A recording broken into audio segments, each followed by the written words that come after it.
Você diz que quer um cliente de alto padrão porque você acredita que o status e o dinheiro que ele vai colocar no seu bolso vai mudar completamente a sua vida. Só que a verdade é que um cliente de alto padrão, no momento errado no seu negócio, pode ser um tiro no pé que pode fazer com que você feche o seu negócio.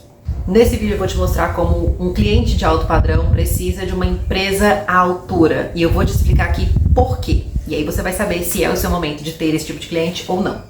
Seja muito bem-vindo ao meu canal, meu nome é Nájila Rosa e majoritariamente aqui a gente fala sobre negócios. E se você tá caindo aqui de paraquedas, até porque tem bastante tempo que eu não produzo conteúdo pra cá, eu tenho uma empresa de prestação de serviços de limpeza com o meu marido há mais de 2 anos. E durante essa empresa, principalmente no início, na verdade, a gente acreditava que cliente de alto padrão seria a solução do nosso problema. Na verdade, eu acreditava mais nisso, meu marido nem tanto.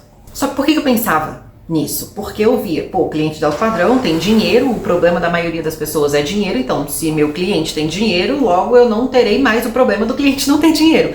E meio que isso é verdade, só que depende do nível, na verdade do risco que você tem com cada serviço que você faz. Eu vou te dar um exemplo. Esse vídeo aqui está sendo gravado basicamente por conta de um vídeo que eu vi lá no Instagram, onde um cara que tem uma empresa de estética automotiva recebeu uma mensagem na caixinha de perguntas de uma pessoa perguntando para ele o seguinte: olha, um carro de R$500 mil, quanto você cobra para fazer toda a estética, todo o trabalho, enfim, que seja?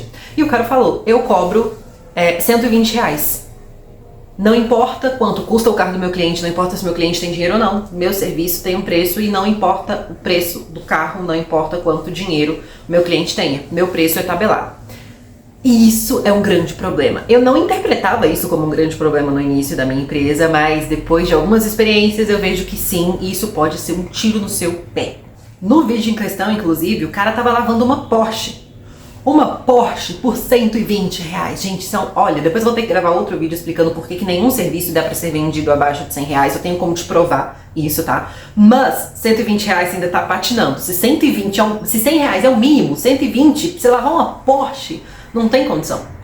Inclusive, quando a gente estava no início da empresa, a gente foi convidado, que a gente pagou, tá?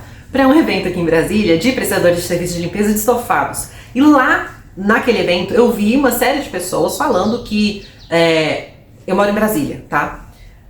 Falando que o preço que cobra para lavar um sofá no Lago Sul não é o mesmo preço que cobra para lavar um sofá exatamente do mesmo tamanho no Paranoá, por exemplo. E se você não é de Brasília, Lago Sul é quase um Alphaville, se não mais.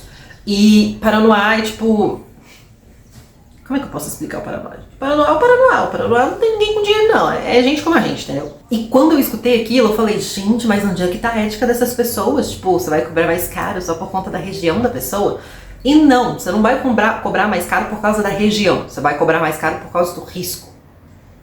Gente, talvez tenha umas travadas no vídeo no sentido de pra vir um corte, mas não vem, que eu tô tentando um novo jeito de gravar vídeo pra ver se facilita a minha vida pra eu conseguir gravar mais conteúdo pra cá. Então tô me acostumando ainda com essa tecnologia, tá bom? A questão é que um sofá de 2 lugares, um sofá de 3 lugares, tipo esse aqui que eu tô sentado. No Paranoá, esse sofá não vai passar de R$1.000, muito provavelmente. Porque as pessoas estão preocupadas aqui com... Aqui que eu falo que o Paranoá é bem aqui na frente do meu bairro. Eu moro no Paranoá Parque, que é tipo um condomínio, e o Paranoá é lá na frente. A galera do Paranoá e do Paranoá Parque também, em sua maioria, tá preocupado mais com a funcionalidade do negócio. Não tá muito preocupado se é da assinatura do fulano de tal, da coleção não sei o que. A galera não tá preocupada com isso. Já no Lago Sul, as coisas são feitas tipo assim, na construção da casa ou na reforma da casa, que Lago Sul já tem muita casa que tá sendo já no ponto de reformado, não construindo mais, quase não tem mais lugar pra construir. Mas na reforma da casa, enfim, na construção da casa, quando dá pra fazer, eles já consideram quem vai ser o designer que vai assinar os móveis da casa. E um sofá que aqui no Paranoá não vai passar muito de, sei lá, R$1.000, lá no Lago Sul o sofá passa de R$100 mil. Então por isso que lá no evento o cara falou, não, eu não tenho como cobrar o mesmo preço no sofá de R$100 mil e um sofá de R$1.000. E eu não entendia por quê, porque é exatamente o mesmo processo praticamente. Exceto aqueles sofás elétricos que você tem um protocolo um pouquinho diferente, mas em sua maior parte do serviço é exatamente a mesma coisa. Então por que você vai cobrar mais caro? Até porque você vai usar os mesmos produtos. Qual é o sentido disso? E o sentido é o risco. E também Depende da sua empresa, como eu tinha falado no início do vídeo. Calma que vai fazer sentido pra você, calma. Pense o seguinte, só pra facilitar a nossa conta, tá? Você faz um atendimento por dia, de domingo a domingo, pra facilitar a conta. De domingo a domingo a R$100. No final do mês, um mês de 30 dias, você vai ter R$3.000. Beleza. Desses R$3.000, você tem que tirar os custos, você tem que tirar todas as taxas, você tem que tirar o seu aluguel, porque eu poderia vir aqui e falar que você vai tirar o seu prolabore, mas gente, MEI não tem prolabore não, é tipo assim, vamos pagar as contas com o dinheiro que tá entrando, vamos misturando e é assim que funciona. É o jeito certo? Não, mas é o jeito que vai dar pra fazer no início, porque no início você não é uma empresa, você é autônomo, você trabalha para pagar suas contas no início. Com o passar do tempo, se você quiser se tornar uma empresa, você vai organizar suas finanças para que você tenha um valor fixo para ser retirado do caixa do seu negócio todos os meses. Mas no início, não deixa a vida me levar no sentido de eu preciso de dinheiro para pagar o gás agora, eu vou pegar o dinheiro que tá ali e vou pagar o gás agora. No início é assim que funciona, a gente sabe bem disso. Então você fez R$3.000 no seu primeiro mês. Mas, aliás, vamos dizer que teve um dia que você não fez. Eu ia falar que teve um dia que você não fez R$100, mas isso vai entrar no outro exemplo. Você fez R$3.000 ao longo de 30 dias. E 2 desses serviços de R$100.000 que você fez, de R$100 que você fez, foi no Lago Sul, com sofás de 100 mil, um sofá de 100 mil e um sofá de R$7.000. Para a sua sorte, o sofá que deu problema, que entrou água onde não deveria, que, sei lá, aconteceu alguma coisa, foi o sofá de 7 mil, não foi o sofá de 100 mil. Como que você vai resolver? Um sofá de R$7.000. Se você fatura 3 mil por mês, a solução de um sofá novo ou da reforma é praticamente R$7.000. Talvez a reforma seja um pouco mais cara ou um pouco mais barata, dependendo do que a pessoa escolhe. Mas vamos dizer que o prejuízo foi de R$7.000, deu quase que perda total no sofá. Como que você vai resolver esse problema? Se para você fazer 7 mil, você tem que trabalhar praticamente 2 meses e meio. 2 meses e 1/3, no caso. Nájila, você tá falando de uma coisa que talvez pode acontecer. Talvez quando não é recorrente, mas quando se torna recorrente, você faz a mesma coisa todo dia, você tem o risco de cometer algum erro. Todo mês a gente comete erro aqui na empresa, porque você faz a mesma coisa todos os dias. É tipo você tentar estipular a chance de uma pessoa se acidentar voando de avião, né, voando, e no carro, sendo que ela pega um avião a cada 3 anos e ela usa o carro quase todos os dias. Onde você acha que tem mais chance de acontecer um acidente? No carro, porque ela faz aquilo todos os dias. Então tudo que você se propõe a fazer todos os dias corre um risco de dar errado, ou de dar certo também. Mas o que eu quero dizer? Um serviço que você fez que deu errado num cliente de alto padrão foi suficiente para te quebrar. Isso porque a sua empresa não tem suporte, não tem estrutura para lidar com um cliente como esse, considerando os riscos que um cliente como esse te traz. E aí você pode pensar o seguinte, mas Nájila, então quanto eu deveria cobrar naquele sofá de R$7.000? Quanto eu deveria cobrar por sofá? É por preço do sofá? Não é por preço do sofá. Não é tamanho da sua empresa, mas eu diria que é pelo posicionamento da sua empresa. Eu vou te explicar. No início da Carpa a gente cobrava cerca de R$70, R$90 pra lavar um sofá. A gente pegava bomba, sabe? Cara, teve um sofá que eu juro, eu tenho quase certeza que aquele sofá foi pego do lixo. Eu tenho quase certeza. Até pela questão de onde foi o serviço, o estado do sofá, as pessoas que contrataram. É porque saía mais barato contratar pra limpar, porque era tipo R$90 pra lavar, do que comprar um novo. Que sairia um sofá daquele, tava uns R$300, R$400 na época. Então a gente pegava muita bomba. E a forma como a gente se posicionava fazia com que as pessoas que tinham um sofá bomba quisessem o nosso trabalho. Que não era o que a gente queria, mas era o único jeito que a gente sabia fazer, porque era o jeito que todo mundo fazia, se posicionar como um profissional que pega qualquer serviço. E é óbvio que quando você divulga trabalhos como esse, quem tem um sofá de R$100.000 não vai querer que você contrate, que você faça um serviço para ela. Só que aí a gente entendeu como se posicionar de maneira melhor para atrair clientes melhores, só que ainda assim estava cobrando muito barato. Enquanto o seu risco é de um sofá de R$400, R$500, tô dando aqui o exemplo do sofá porque é o que eu faço, tá? Bota isso aí na sua vida. Enquanto o risco é R$1.000, digamos assim, o mais caro vai ser R$2.500, vamos supor. Até faz sentido você cobrar barato para lavar o sofá. Quem tem um sofá de R$300 não vai pagar R$500 para lavar o sofá, compreende? Faz sentido, não faz? Mas quem tem um sofá de 3 mil já pagaria 300. Quem tem um sofá de 7 mil já pagaria 500. Quem tem um sofá de 100 mil já pagaria 1.000 para lavar o sofá. Só que a forma como você se apresenta, você ou vai atrair um público que tem o sofá de 300 reais, que não vai pagar mais de 90 para lavar, ou você vai atrair um público que tem um sofá de 100 mil reais e desconfia do serviço de 70, entende? É tipo o cara que tem... Eu ia falar que o cara que tem uma Porsche, ele não vai levar em qualquer lugar, mas a gente viu aqui agora no exemplo desse vídeo, um cara que levou a Porsche para ser lavada por um cara que cobra 120 reais. Então, já não sei mais como descrever as coisas, gente. Tá tudo confuso pra mim. De qualquer forma, o que eu quero dizer é... Quando você sai de um público que está disposto a pagar no máximo 100 reais para lavar o sofá e você vai para um público que está disposto a pagar 1.000, 2.000, 3.000 reais para lavar um sofá, você tem que entender que você tem que se posicionar para um público e focar neste público. Quando você tem um público de muito baixa renda e você pega um serviço muito atípico, você tem que entender que existe a chance desse serviço atípico, esse que você não faz sempre, esse que é mais para um cliente que tem um sofá mais caro, serviço mais caro, enfim, que seja algo que seja mais caro, que seja mais arriscado, você tem que entender que existe o risco de dar errado ali. E se der alguma coisa errada ali, você precisa entender que você vai ter que tirar dos outros serviços para poder remediar essa situação. Então o que você tem que pensar é o seguinte: se você está fazendo sofás que são muito baratinhos, eu estou dando o exemplo de sofá, porque é o que eu vivo, só para poder exemplificar aqui. Se você está fazendo sofás que são muito baratinhos, o seu sofá mais caro, o risco dele de dar algum problema, sei lá, vai ser 1.000 reais, faz sentido você até cobrar mais barato, desde que seja dentro de um preço que seja justo, que cubra todos os custos e que te gere lucro. Quando você está fazendo um sofá mais caro, você tem que entender que o risco é muito mais alto. Então, se você está pegando sofás de 5, 10, 15, 20, 30 mil reais, você tem que entender que quando um sofá der errado, você vai ter que arcar com um prejuízo desse porte, diferente do sofá mais barato. Que, por exemplo, é 500 reais o sofá. Deu merda. Tu tem que pagar um sofá de 500 reais. O seu serviço é 100. Se você fizer, é lógico que não funciona exatamente dessa forma, mas só para vocês entenderem matemática básica.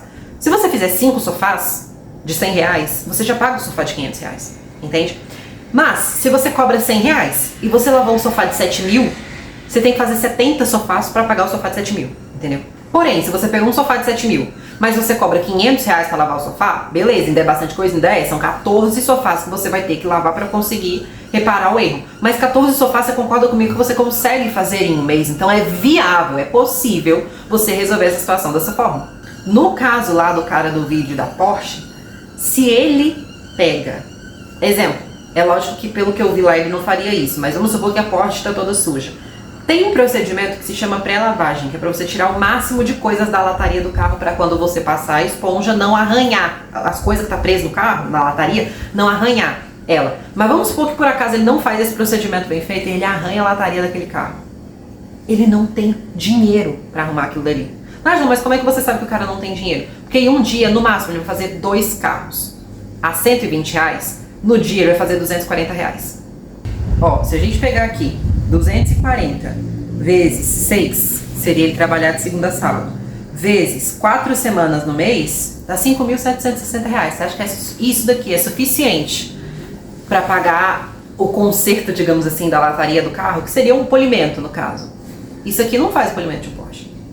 O termo cliente de alto padrão não é alto padrão só porque é bonito de falar, só porque você vai botar um blazer, um batom vermelho, ou você vai botar um terno e uma gravata massa.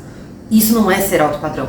Alto padrão é alto padrão porque é alto risco, é alta responsabilidade, é um padrão de qualidade, de responsabilidade, de tudo alto. É alto padrão por essa razão. Não tem como você que faz unha, você que faz cílio, você que faz, sei lá, qualquer coisa desse tipo, tentar se tornar, você homem também, tentar se tornar um profissional de alto padrão de aparência. Gente, tornar um profissional de alto padrão de aparência é a coisa mais fácil do mundo, você se passar por um profissional de alto padrão. Só que você tem que entender que o nível de exigência que vem com tudo isso e de responsabilidade é muito alto e talvez você não esteja pronto para lidar com isso. Aqui na empresa mesmo, a gente já negou alguns serviços que não é que eram de alto padrão, mas eram serviços um pouco mais complexos, que pagavam mais, a gente sabia como fazia, mas devido à circunstância na casa de quem era, o material que era, quanto custava aquele material, a gente abriu mão do serviço porque a gente sabia que se a gente cometesse algum erro, a gente não tinha caixa para lidar com aquilo dali. A gente não tinha como resolver aquele problema. Mesmo sem clientes de alto padrão, Às vezes acontecem situações que você pensa, cara, como eu vou resolver isso? Tipo, eu não tenho dinheiro para resolver isso daqui. Não o suficiente. Com clientes que não são de alto padrão isso já acontece, imagina com clientes de alto padrão. E eu não estou dizendo que você não deva atender clientes de alto padrão. O que eu estou te dizendo é, se você quer atender clientes de alto padrão, tenha certeza que a sua empresa tem capacidade para lidar com os riscos. Hoje em dia, a gente tem forçadamente se tornado uma empresa não necessariamente de alto padrão, a palavra não é essa, mas tipo, indo para esse rumo devido aos serviços que a gente faz hoje, a complexidade dos serviços que a gente faz e o risco que a gente assume. Então, esse risco, ele é acompanhado de uma remuneração melhor. Enquanto antes, serviços que a gente fazia básico, estava na casa dos 1.100, 1.200 reais, às vezes até 2.000 reais, hoje em dia, para fazer a mesma área, só que com outra modalidade de serviço, a gente consegue tirar 6, 7, 10 mil reais. Só que o ponto é, o grau de responsabilidade é maior, o risco é maior. E é por essa razão que o quanto se ganha com serviços como esse também é mais. Só que a gente entende também que as pessoas que estão dispostas a pagar por esse serviço são pessoas mais, não rígidas, mas mais exigentes, justamente porque não é um serviço barato. A pessoa sabe que mesmo ela tendo dinheiro, aquilo dali não é barato, então ela vai exigir mais. E para que seja possível a gente lidar com clientes dessa forma, desse tipo de cliente, é necessário que a gente tenha um preço muito justo e bem estruturado para que a gente não gaste todo o dinheiro que a gente recebe no custo do serviço e pagar a conta. Uma empresa não tem como sobreviver de pagar custo de serviço e pagar a conta. O nome disso é autônomo, ok? Você pode se tornar um empresário, só que você tem que entender que as decisões que o empresário vai tomar, nem todas são com base em si. E às vezes será necessário você tomar decisões que podem interferir no seu, não necessariamente no seu bem-estar, mas podem interferir negativamente, digamos assim, nas suas finanças por um tempo, por exemplo. Então, mais uma vez recapitulando, não é que você não deva ter um cliente de alto padrão, mas é que é muito mais seguro você ter uma empresa de alto padrão que custa caro, que a responsabilidade é maior, o risco é maior, para você atender clientes de alto padrão, do que você ter um negócio que não é de alto padrão e tentar enfiar meia dúzia de gato pingado de alto padrão nesse negócio, porque se der ruim em um desses clientes de alto padrão, as chances são que você pode perder tudo. E como eu expliquei aqui, o preço é uma das chaves para você ter menos risco. E mesmo que o risco ele ainda exista, e mesmo que a chance de dar algum problema ainda exista, você tendo um preço certo, fica mais fácil de você remediar uma situação que pode vir a dar errado. E é justamente por essa razão que existe o Ads PSP, que é meu treinamento para você.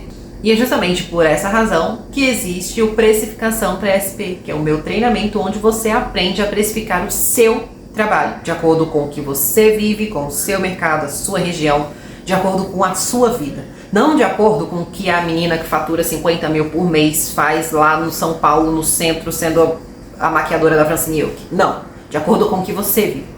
Eu vou deixar aqui embaixo para você o link do Precificação PSP e abaixo desse link eu vou deixar também o link do 5RTF, que é o treinamento completo. O Precificação PSP é apenas para você aprender a precificar, mas existem outras coisas que você precisa também saber sobre o seu negócio, como a pesquisa de mercado, como fazer uma oferta, um processo de venda, até mesmo o processo de aquisição de cliente que é feito por tráfego pago e a estruturação do seu negócio, o gerenciamento do seu negócio. Tudo isso você precisa para que o seu negócio tenha estrutura para suportar eventuais problemas. E tudo isso você aprende no 5RTF. Vou deixar o link dele aqui embaixo também. E se você gostou desse vídeo, clique em gostei e se inscreve aqui no meu canal, que eu vou fazer o possível para voltar com frequência para trazer conteúdo com vocês. Um beijo e até a próxima.